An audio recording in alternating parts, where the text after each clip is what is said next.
Hey everyone, welcome to, I guess, class 3 of the Magical Hebrew series. In the first class, we reviewed the names of the letters and their sort of pictographic meanings, and I encourage you to check that video out if you haven't. I'll drop the link below. In the second class, we reviewed the sounds of the letters, the pronunciation. And in this class, we're going to review the forms of the letters, and this is what brings us to writing. The order that we did this in was very intentional. We're kind of expanding as in the same way that the language expanded from pictographic to written using these same symbols, and to give you some familiarity with the symbols and to know their names and things of that nature. So we've been there, done that. Next, we have to move on and produce some writing. This part of it is the most steeped with lore. That is the formation of the characters. Most of, I would say most of what's in Kabbalah about the letters has to do with the physical form. One of these pens, as we talked about in the first episode, this is that first lesson. This is that Zig calligraphy pen. Sorry, it's upside down for me. There you go, right side up. And it's got the broad chisel tip. Okay, it could be a square tip like this, or it can be the angular one, but this one actually has a slight angle to it. You can not really see it, but that's really important. I'm going to show you just briefly, in case you haven't done calligraphy, how you use these pens. You may have the habit, and I'll first write out the alphabet, of using it like a ballpoint, and therefore only using this bottom tip. And so you would go like this and just make a line instead of a block. That's Aleph Bet, not the best bit. Gimel. And again, they look kind of, I don't know, stick figure-y when they're done with just the tip, or just the edge, excuse me. Gimel, Dalet, Hey, Vav, Zayin, Het, Tet, Yud, Kaf. Now, previously, I have not written the Kaf Sofit, but I will. That's the final or ending Kaf. Also, I'm going to put the light on here and see if it comes in a little more clear. Cool. Kaf. That's the final one. Lamed.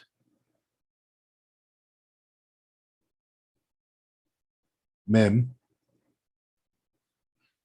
Nun. Samech. Ayin. Pe.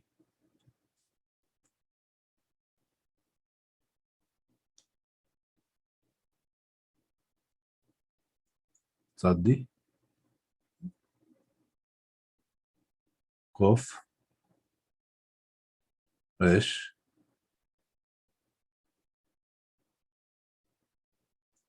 Shin. Dot. That's how, writing it with a ballpoint pen or writing it with just the corner of this marker, that's how it's going to come out. If we want to calligraphy it, which has significance that I'll endeavor to explain, but I will also try to point you to many sources that can explain it far more thoroughly than I can. We will want to use the whole calligraphy pen. And so for that, we just have to make sure that the tip is sitting square on there. I put about I don't know, I would call it a 5-degree angle, 5 to 10-degree angle on it. And for Aleph, we just stroke down Aleph. The top and the bottom. Oh. Aleph. The proportions are not very good on that Aleph, to be honest. It's been a minute since I've used this pen. Sure. There we go. Aleph. Now, if we're doing this for magic, ceremonial, ritual purposes, we're not simply drawing the letter. As we draw the letter, our focus is on that character. And our focus is on that character in a few different dimensions, ideally, in a few different dimensions simultaneously.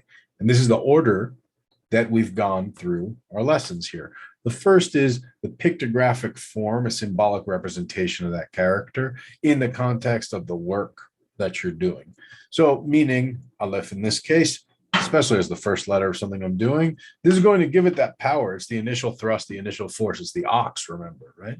We're putting the ox, that power, the horsepower, the engine into everything to come. And that's what my intention is focused on as I form the Aleph. As we said, particularly in Jewish magic, the word kavanah, intention, comes up again and again and again in prayer, in magic, in everything, right?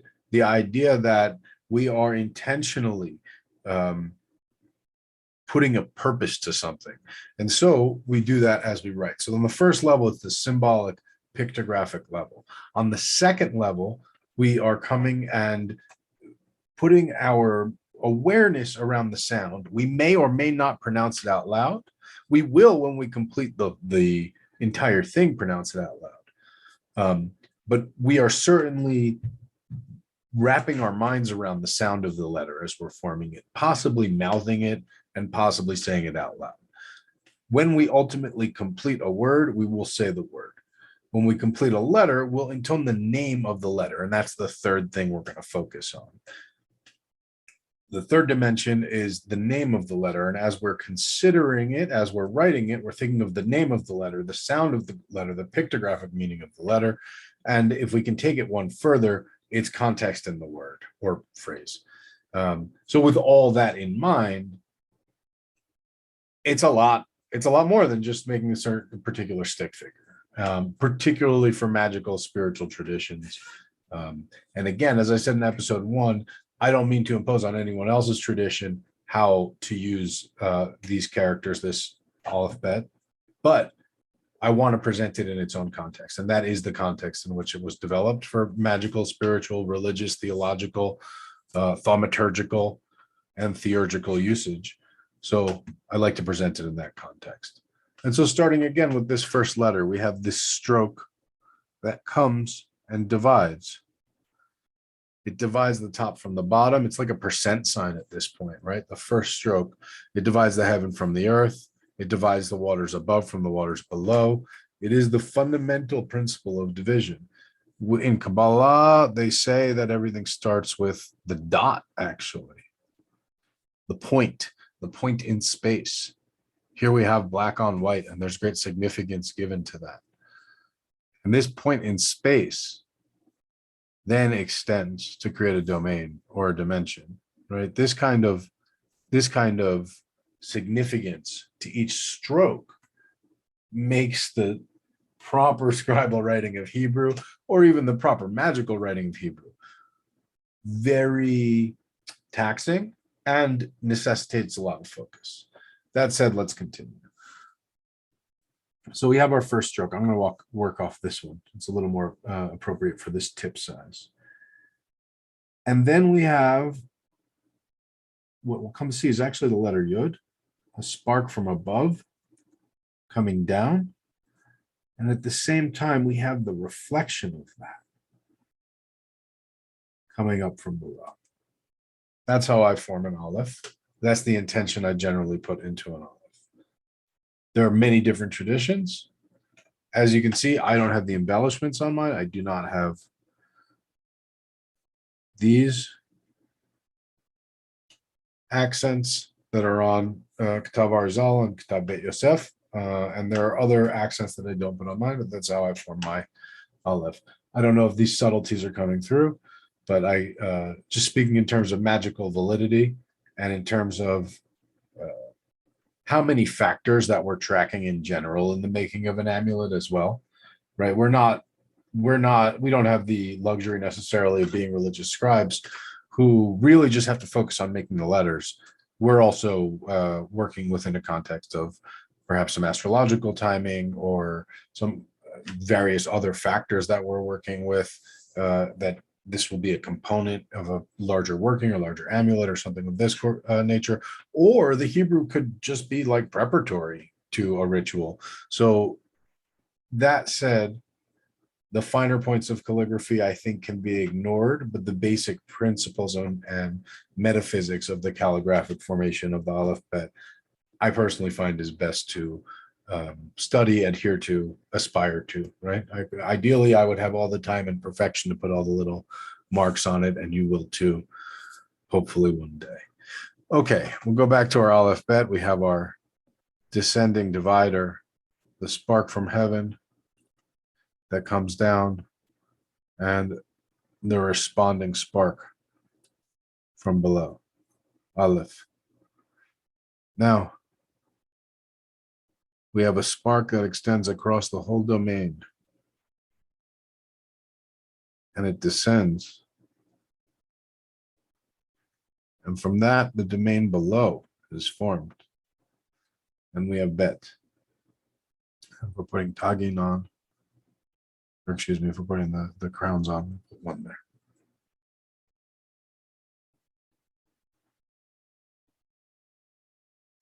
And now again, a spark from above spreads, and it comes at a different angle.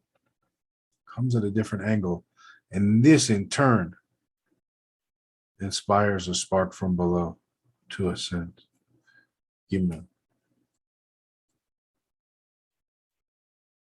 A spark from above spreads across the heavens and descends to another given spot. Dalet.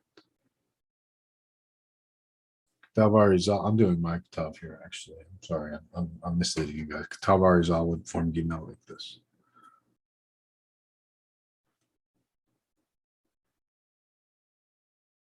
Gimel will get 3 crowns.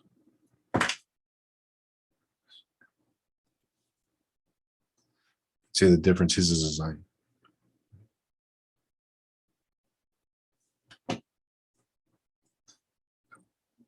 Hey is Dalet again, a spark from above spreading across the heavens, now descending to another given spot. This one, though, inspires a spark from below.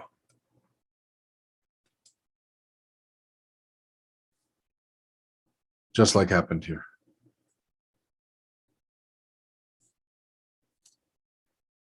Vav. This spark doesn't revert directions, it's more directed. The others have sought their spot, right? They travel across and look for their spot. But Vav simply is this perfect flame coming from above. Vav, remember, is the nail, the 10th spike, and that's how it comes down, almost like a stroke of lightning, yeah? Zayin is very significant in Kabbalah. Zayin, the sword. And so that's why it wears a crown. And this is not a course on Kabbalah, but you'll see it with a crown. To form the crown, it's a dot. It's a line with a little dot on top, a little ball. Right? And the letters that are formed of Zayin, like Arizal's Gimel, wear it. After Zayin, Chet. Again, there are 2 options for this. Arizal does Vav and then Zayin. Bet Yosef does 2 Zayins. We'll see what comes out.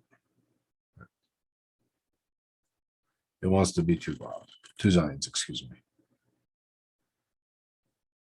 So they're made rather close together. That's one of the challenges in forming this letter. It's just a short stroke across and then a stroke down. And then a bridge is created with the edge of the pen to join them. Het. Some scribes will make this as this het, since it's formed of Zayins, will give it the crown. Some on the back one, some on both, some on a single crown on this one, a double crown, a triple crown on that. Again, there's different teachings behind it.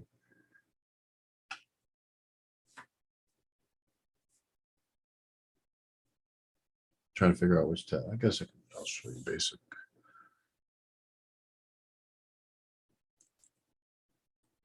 starts as a vav, again, one of these directed bolts from heaven.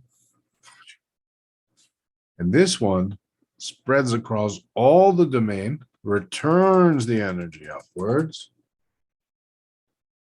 and delivers a spark. Oh, that was ugly on the back. Allow me to do that again.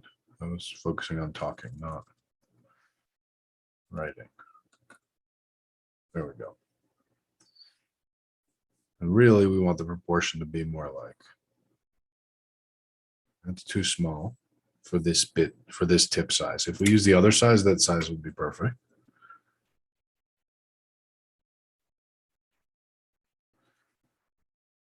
So you can start to see that's a good proportion. If we're doing this on parchment or we're doing this in a serious thing and we've invested a lot of times, we want to be really careful forming our letters likewise, right? If we get the proportions wrong, the rule is if it can be read by a child, it can be read by a spirit or demon. Also, demons can read Hebrew. I guess that's a point to know.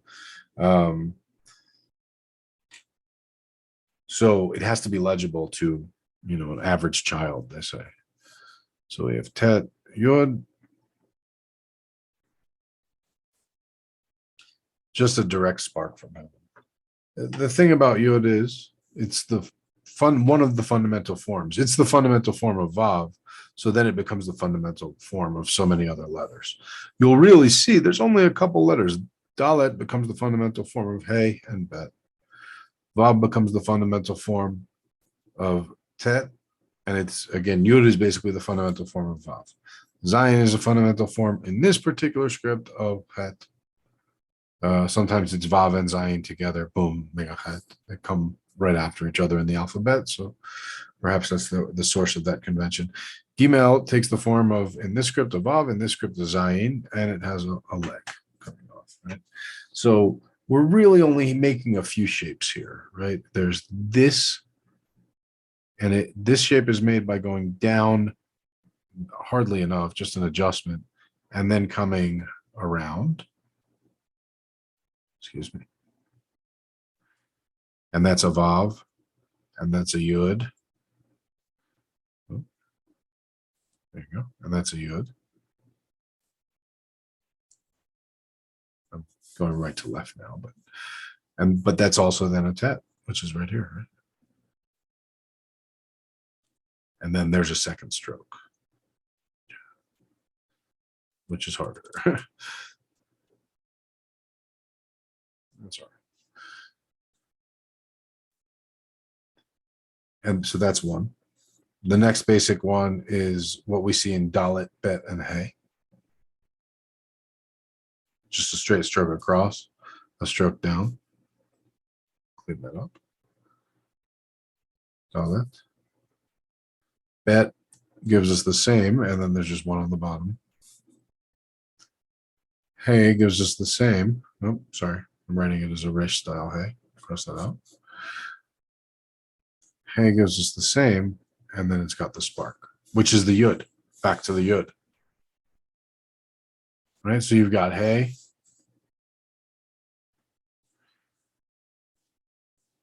Combining these two basic symbols. Right? And then the next one you have, and Vav and Zayin are very close. Because Vav is this. Zayin is a cross stroke and a separate stroke. So they look similar, but they're formed differently. Vav is a contiguous stroke, right? It's a Yud, and it comes down, whereas Zayin is a cross stroke, and then it comes down. And that's not a very good Zayin. But Gimel is going to take one of those two forms, right? You're going to either give it a leg there or a leg there. Again, the proportions are very bad on this top row. Gimel over here. But so far, the key things to take away here are learn this formation, learn to draw this formation lower.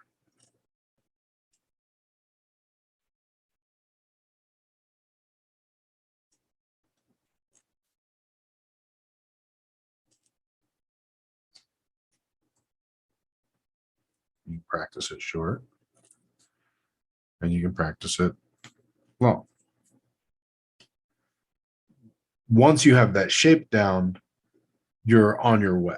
The next one to practice is, again, pen at a 5 or 10 degree angle, stroke across, pull down, stroke across, pull down, stroke across, pull down, stroke across, pull down, stroke across, pull down.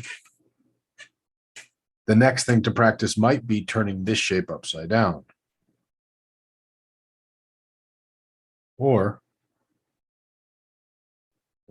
learning to turn it different ways, basically.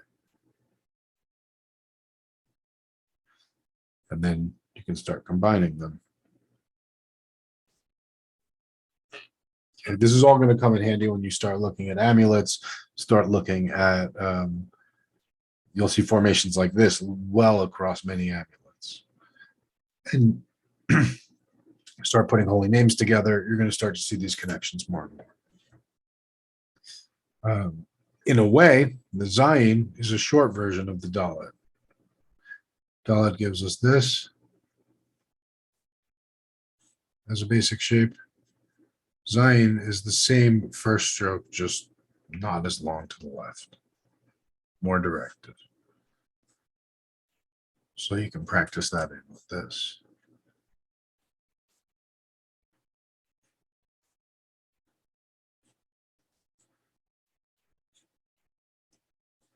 Okay, we're starting to see some connections here. And then if we do this, it's a hey. Okay, we have some letters. This is the first part of our Aleph Bet.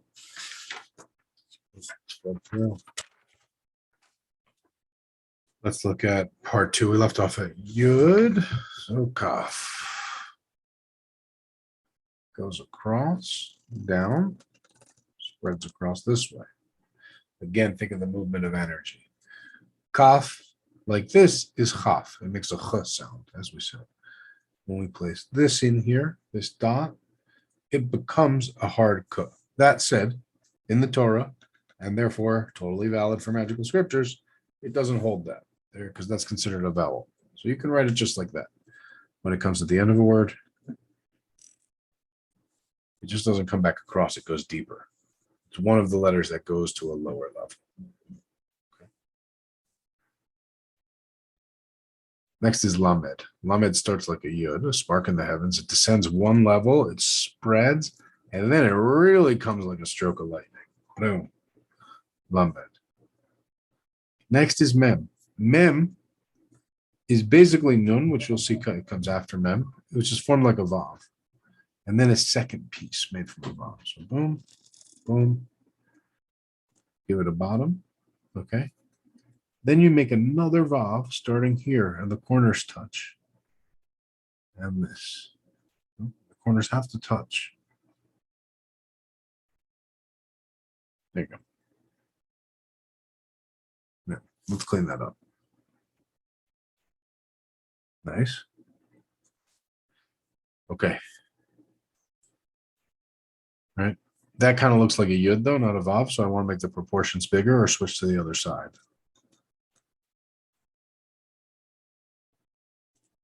So there's the 10-step stake. I want to bring these across so they're touched. There you go, Mem. Kaf. Lamed, Mem, Nun. As I said, it's basically the first part of the Mem. Nun.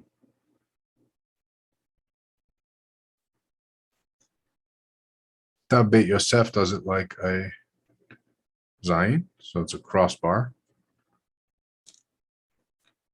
Nun. Excuse me, that's consistent across Ktav Arizal. Ktav Velish is like mine.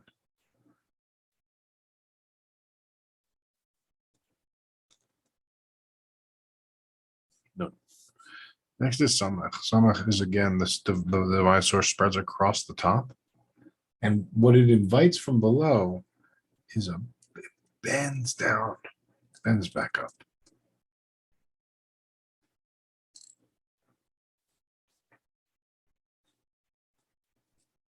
Samach. Next is Ayin, the eye. Again, how the basic form is, this one differs script to script. It's either a Vav or a Zayin as the basic stroke. I'll draw it, I guess, up here with the Zayin. So that's the same Zayin that we saw on the other side, on the other paper. And then you make a Vav. It can go like that. Some people will do it like this with a Vav. And then you can really tell it's another Vav. Some people will make it more horizontal.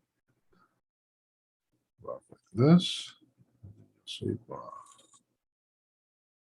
Vav is even more laying down. This all has significance. For our purposes here,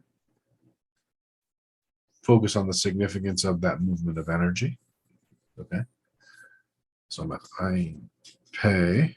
So Pei is an interesting one. It's formed in Velish, very specifically different from the others. The others takes up a lot more space. The others, it goes according to this plan, the Dalit plan, that basic, a very square plan. And then it grows this tail. And then this comes down to make the mouth. In Velish, it's more like this.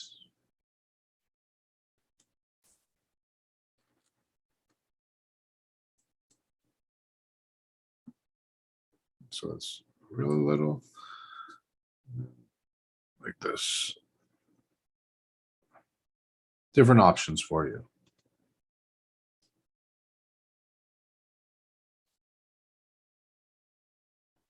Basic thing is it goes across, down, across. And then there's a down, a little bit in here. How low this bit is, what form it is, how wide it is, that differs on tradition. But it sort of closes it off.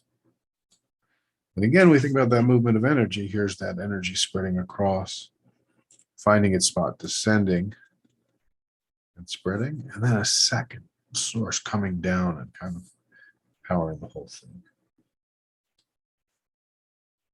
This one also has a final letter. It's formed like this. Same motif. Same motif. Right? It's just the final letters go down. They drip down. They don't have the bottom. And again, this makes a F sound. There's a dot in it. It makes a P sound, P sound. That said, again, Torah is written without dots, so you can write it without dots. Next is Tsavi. Again, this is one that can be built off Zayin or Vav. But it's the horizontal stroke in some way, a descending stroke. I'll build it off of Zayin here. And then it's actually quite a lot like Ayin. Comes across, and then there's a Vav coming into it. You'll also see it like this, with just a Yud up here.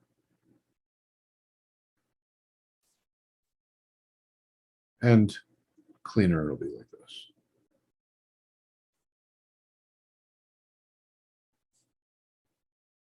More stylized.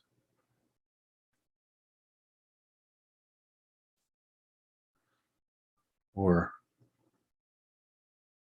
let's see, a thinner arm there and a really thick base and then round it out. Like this. It's just different ways to do it. All right. I like it with the Vav. You can do it. Again, I like doing it with the Zayin here. Bend it back a little. The Vav here. Coming down. Base. That comes up like this. Tsavi. Options. Next is Kof, the back of the head. Oh, comes across, comes down the back. There's the front. Kof is the only non-final letter that descends a line.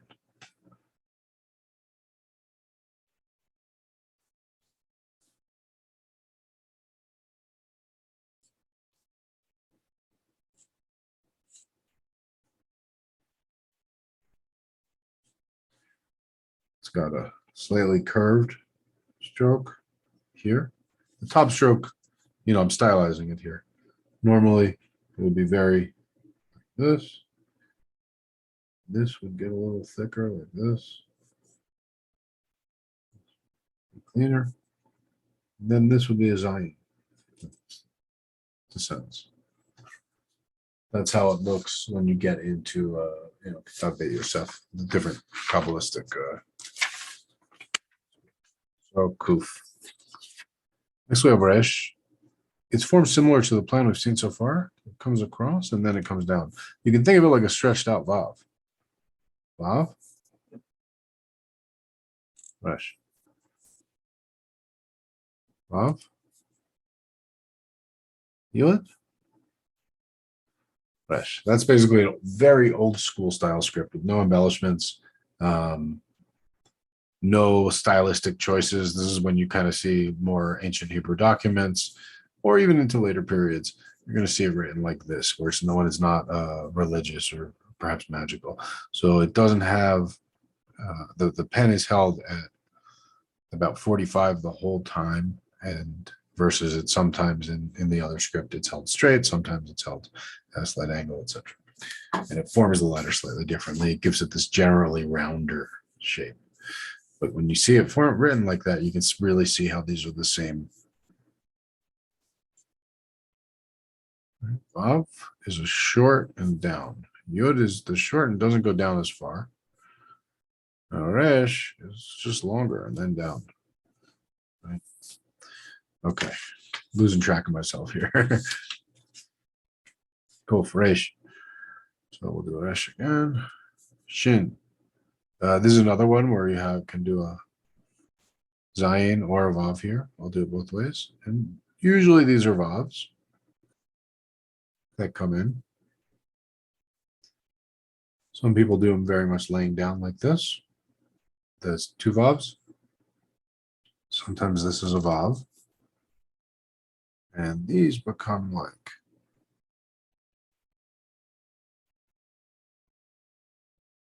this. This comes across, and then you get another Vav here.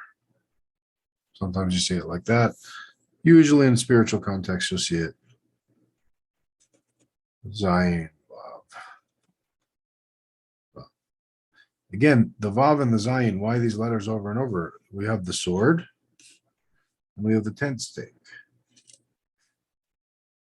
The significance of these in crafting and forming and holding together things is profound. This cuts things and this holds them together. And so when we're making these letters and we're forming our amulets or talismans, our whatever we're forming, our pentacles, I said amulets, our circles, what have you, this is every time we're making these strokes, it has that significance, right? We can make these strokes straight. We can bend these strokes. We can do various things. Right? This is like if I'm making the sheen that we just practiced.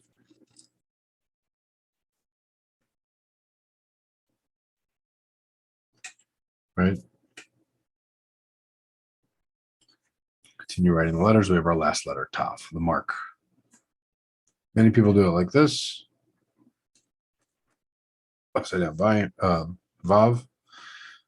You'll sometimes see it more like a Resh form like this. And then this becomes more like that. But that basically gets you the form and the substance of every letter. The intention for these workshops was to have you guys practice them kind of alongside. But as I realize more people are watching it on recording, it's very difficult for me to guide through it. So why don't I rewrite the entire Aleph Bet without any meandering or side commentary and actually produce a working Aleph Bet for you guys to work with. And I'm going to try to zoom in a little bit here. I think my camera will support it.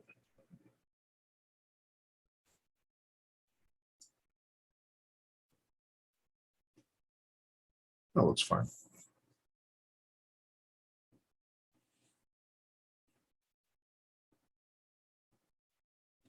Aleph.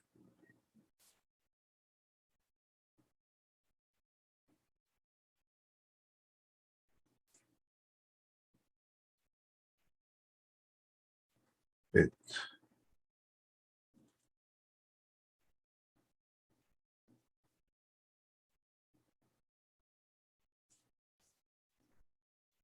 Gimel.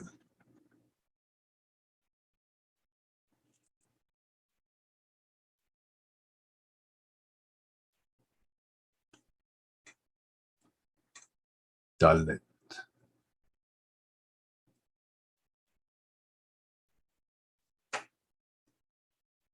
Hey.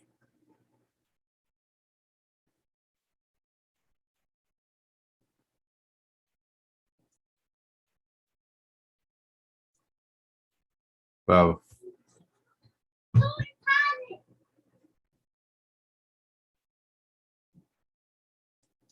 Zayin.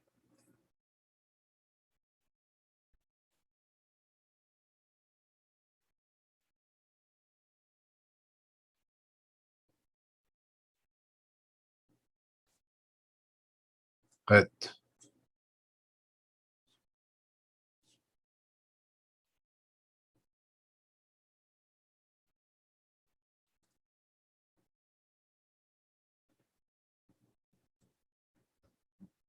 Bet.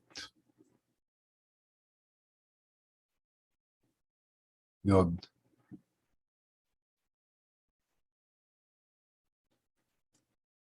Kaf.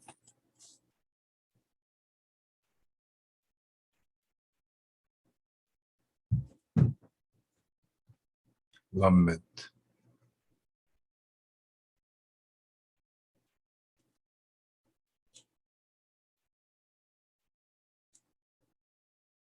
Mem.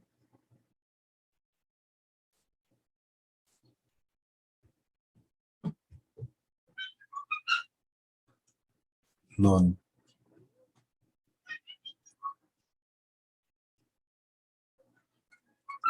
Samech.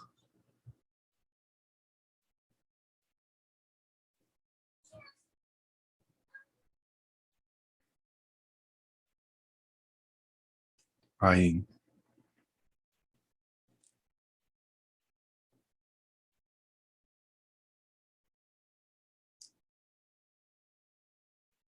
Pei.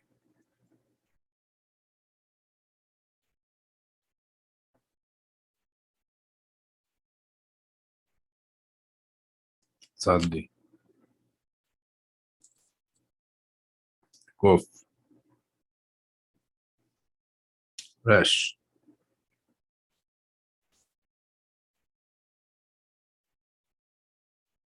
Shin.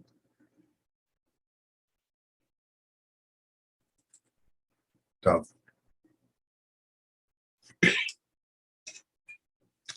Excuse me, the allergies are outrageous out here right now. In any case, here's a working Aleph Bet. Again, I'll write underneath kind of how it would come out in a ballpoint, even if we made the same motions. Not quite as powerful.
You'll often encounter the letters like this, more similar to that, especially when you see them in any European grimoires, amulets that have European influence, etc. You'll see more of this rounded style, which you'll do with the smaller tip, in more Spanish style stuff. Sorry. Let's start over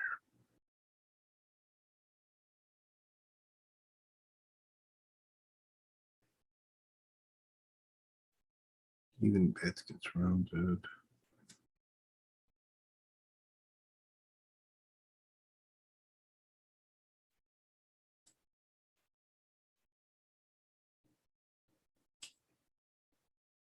So we'll do a rounded hey.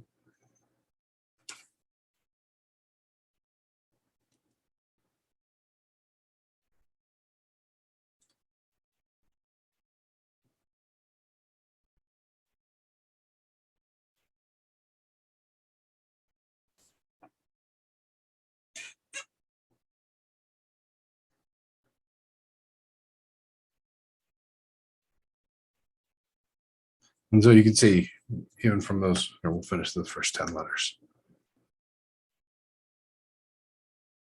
It's just much more rounded.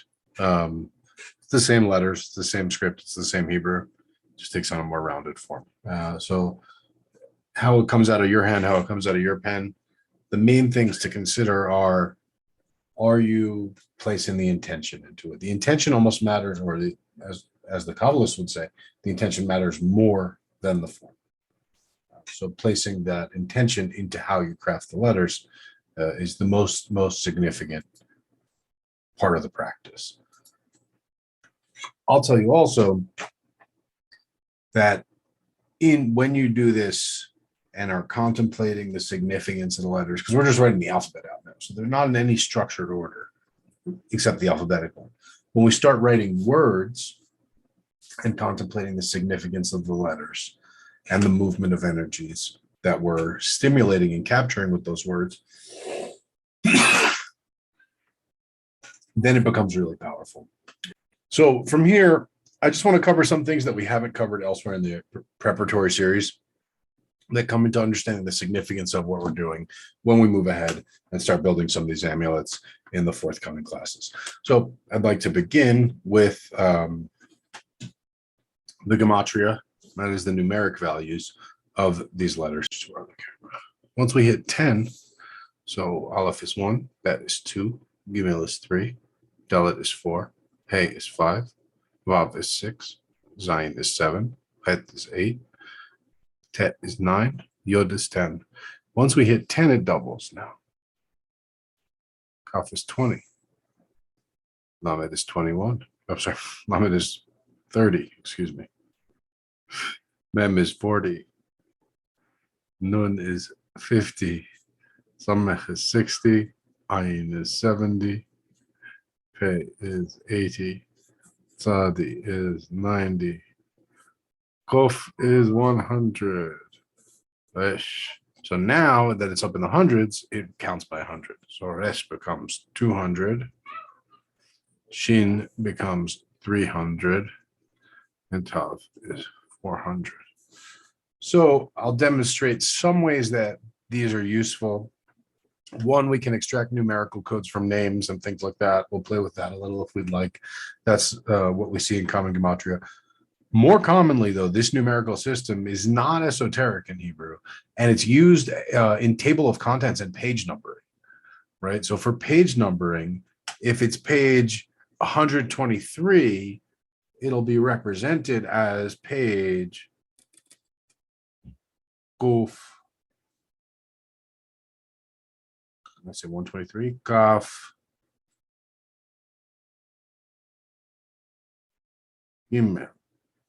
Okay, you usually have these two marks to indicate that that's an acronym or something, but that's a page number. That's the page number 123. Add those up, 123, right? But at the same, so that goes both ways, right? We will represent numbers that way because it is the way that numbers are represented in Hebrew. At the same time, there are words, and words have values. I'll show you guys some of the common fun ones. Av. We looked at this word before because it's the symbol for ox, and then the symbol of house, right? The father of the house, Av. And the value here is 1 plus 2. So it equals 3. And then we have another word that we've already looked at, M.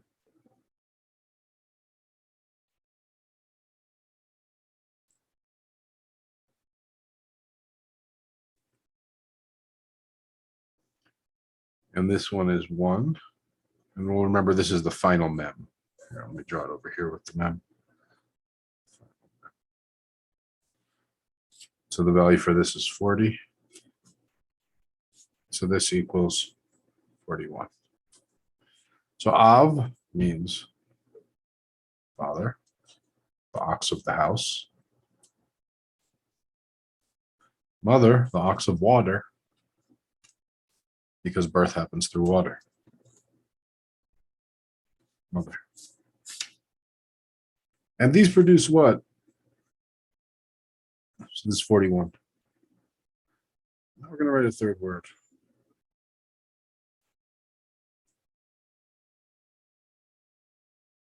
Yud, Lamed, Dalet. Right? So we know Yud is 10. We know Lamed is 30. And we know Dalet is 4. This one equals 44. So what is Yud Lamed Dalet? Well, we said it's the hand, the teaching stick or the whip, the goad, and the door. So Av is father, M is mother, Yeled is child. Okay? But watch what happens. Av is 3, M is 41. 3 plus 41 equals Yeled. 44.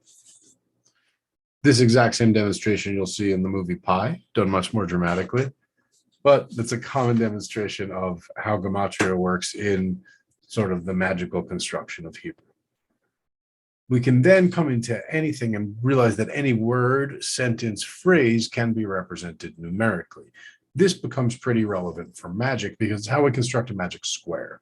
So I think we'll at least cover this part. So for this one, let's use a word I like a lot that's not technically a holy name, and one that you'll find in many of the amulets that we're going to look at. And that's this word. Mem. Yod.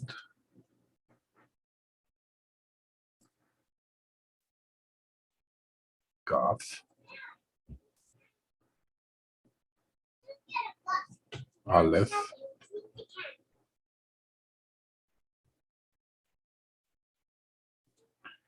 Lamed. This is the word. Well, I'll build some drama.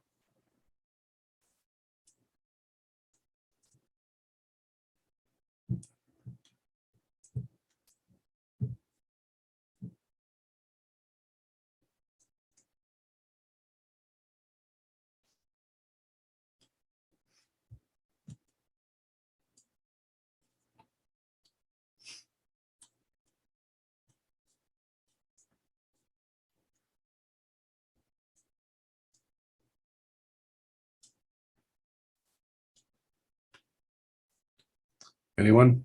It's the word Michael, of course, right? The name of the archangel Michael. English, we represent it like this. But Mikael, right? So let's do the math on this. Well, we'll write it again.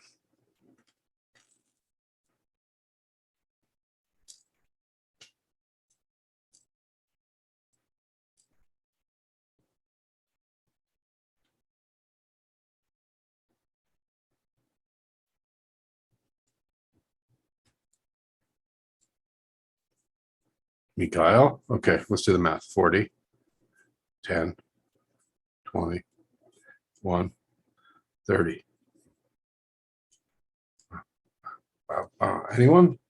Anyone want to add up that math? No.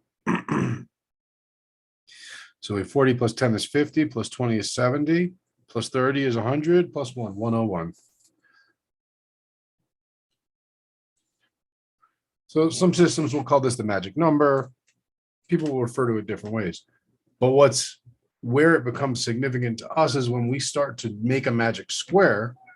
This is where we derive our number from, the number of the square.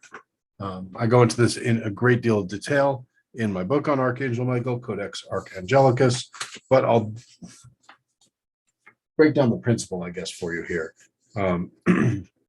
First of all, to complete this magically, we need to know which planetary association we're working with. Usually for Michael, we will work with the square of the sun. So the easiest thing to do from this point is to go and look up, just right on Google, planetary square of the sun.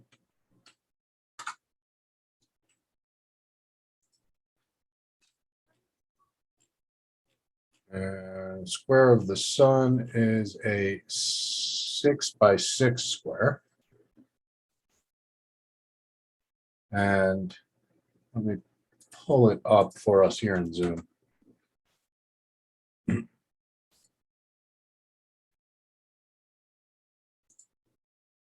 And hopefully I can annotate over it and we can draw some magic sigil here. So we have the magic square. And so to make the magic square of Michael, we'll make it so that all of the numbers, all the rows add up to 101. You can use a magic square generator for that. Here, I'm going to show you a sigil and then I'll go back to making the magic square of Michael.